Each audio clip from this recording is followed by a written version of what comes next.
Selection Team, your success partner. मानव सभ्यता के 5 मानव सभ्यता जो है उस मानव सभ्यता के 5 क्या माने गए हैं? 5 पालने माने गए हैं। क्या माने गए हैं? 5 पालने। पालने होते हैं ना झूले। पालने का मतलब क्या होता है? झूले। 5 झूले माने गए हैं। झूलों में कौन रहता है? झूलों में बच्चे। पालनों में कौन रहते हैं? पालनों में बच्चे रहते हैं।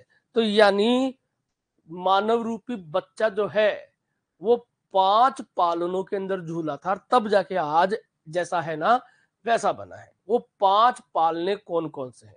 तो ढंग से समझना। सबसे पुराना जो पालना माना गया है वो पालना माना गया है कौन सा वाला? उसे कहते हैं मेसोपोटामिया। मेसोपोटामिया। मेसोपोटामिया सभ्यता। ये जो सभ्यता है इसी जस्ट हुई है जस्ट स्टार्ट हुई है। मेसोपोटामिया जो है ये वर्तमान में इराक में है। कहां पर है? वर्तमान में इराक में पड़ती है। कहां पर पड़ रही है? इराक में पड़ रही है। और 2 नदियों के बीच में है। 2 नदियों के बीच में है। इराक के अंदर वो दोनों नदियां बहती है। एक का नाम है दजला और एक का नाम है फरात। दजला और फरात, इन दोनों नदियों के बीच में स्थित होने के कारण इसको दजला फरात सभ्यता भी कहा जाता है। समझ में आ गया? इसी सभ्यता को बेबीलोनियन सभ्यता, क्योंकि बेबीलोनिया जो इसी सभ्यता का एक भाग है, इसी सभ्यता को सुमेरियन सभ्यता भी कहा जाता है, क्योंकि सुमेर जो है वो इसी सभ्यता का एक महत्वपूर्ण स्थल है। समझ में आ रही बात आपको? तो इसके अन्य नाम भी है। ये सबसे प्राचीन सभ्यता है। विश्व की ज्ञात सभ्यताओं में से सबसे प्राचीन सभ्यता कौन सी है? मेसोपोटामिया की सभ्यता है। इसके अलावा एक और सभ्यता है जिसे मिस्र की सभ्यता कहा जाता है। मिस्र की सभ्यता, मिस्र की सभ्यता कहा जाता है। और मिस्र की सभ्यता जो है वो नील नदी के तट पर थी, है ना, इसलिए इसे नील सभ्यता भी कहा जाता है। क्या कहते हैं इसको? नील सभ्यता भी कहते हैं। क्लियर? एक और सभ्यता है, एक और सभ्यता है जिसका नाम है चाइनीज सभ्यता। चीन की सभ्यता। चीन की सभ्यता। ये जो चीन की सभ्यता है, ये सभ्यता, चीन की जो सभ्यता है ये वहां की जो 2 नदियां हैं, एक का नाम है वांगो और एक नदी है जिसका नाम है यांगटी सिक्यांग। यांगटी सिक्यांग। इनके नाम थोड़े अजीब ही होते हैं ना। यांगटी सिक्यांग सभ्यता भी कहा जाता है। यांगो, वांगो और यांगटी सिक्यांग सभ्यता भी कहते हैं चीन की सभ्यता को। और एक सभ्यता है जो एक नहीं है, वास्तव में 2 सभ्यताएं हैं। दोनों सभ्यताओं का योग है, दोनों को साथ साथ ही बोला जाता है। एक तो है ग्रीक और एक है रोम। इन दोनों को ग्रीक रोमन सभ्यता, दोनों को मिक्स रूप से ग्रीको रोमन सभ्यता कहा जाता है। ग्रीको रोमन सभ्यता कहा जाता है। समझ में आ गया? ये यूरोपियन सभ्यता है। ग्रीक का मतलब यूनान की सभ्यता, रोम का मतलब है इटली के आसपास की सभ्यता। तो ग्रीको रोमन सभ्यता ये चौथा पालना है।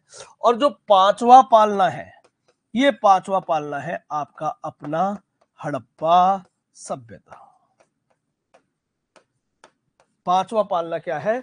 हड़प्पा सभ्यता 5वां पालना है। क्लियर होगी बात? यानी मानव जो है अपने प्रारंभिक रूप में जब सभ्य होना सीखा था, तब उस समय ये 5 पालने थे जिनके अंदर झूल झूल के वो क्या बड़ा है, वो और सभ्य पर और सभ्य होता गया। ये हमारी मूलभूत, विश्व की मूलभूत सभ्यताएं हैं। समझ में आ रही बात आपको? इनमें भी सबसे महत्वपूर्ण कौन सी है? सबसे महत्वपूर्ण कौन सी है? सबसे महत्वपूर्ण कौन सी है? वो है क्या?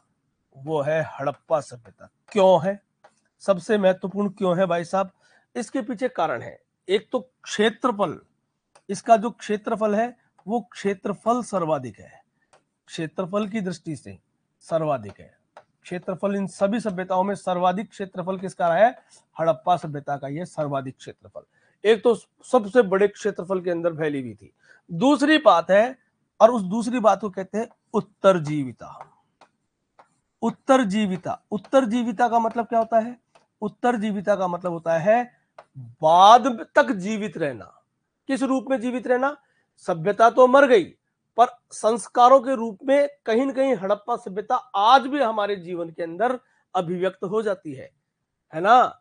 जैसे देख लो, जैसे खास तौर से जो हम देखते हैं, जो धार्मिक हड़प्पा सभ्यता की जो धार्मिक परिस्थितियां थी, वो आज भी हिंदू धर्म में कमोबेश कई रूपों में मिल जाती है। जैसे स्वस्तिक का निशान, त्रिशूल का निशान, लिंग पूजा, योनि पूजा, पशु पूजा, वृक्ष पूजा, समझ में आ रही बात? अग्नि पूजा, जल पूजा, ये सब आज भी हिंदू धर्म के अंदर कमोबेश किसी न किसी रूप में पाए जाते हैं।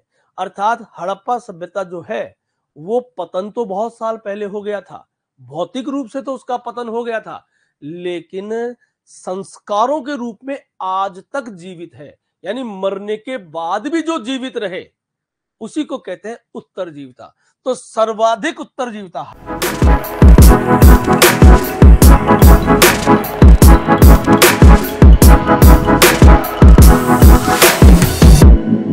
Super Selection Team, your success partner.